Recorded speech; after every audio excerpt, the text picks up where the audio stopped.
প্রতিবাদ করা কি এদেশে অন্যায় নাকি অপরাধ? তাহলে কেন দিল্লি পুলিশ যারা প্রদর্শনকারী ছিল, যারা প্রোটেস্ট করছিল তাদের ওপর লাঠি চার্জ করলো? কি কারণে? যারা প্রদর্শনকারী ছিল তাদের হকের আওয়াজ তুলছিল।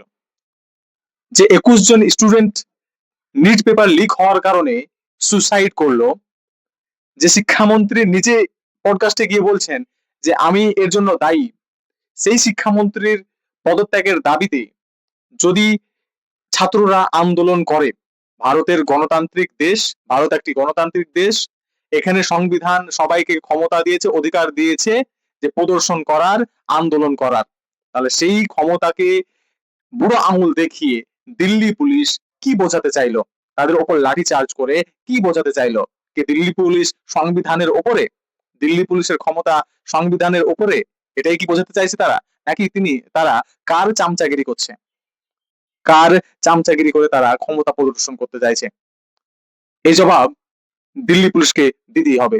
এবং মনে রাখবেন, ছাত্রদের ওপর লাঠি চার্জ করে আন্দোলন দমানো যায় না, বরং আন্দোলন আরো বৃহত্তর হয়ে উঠবে।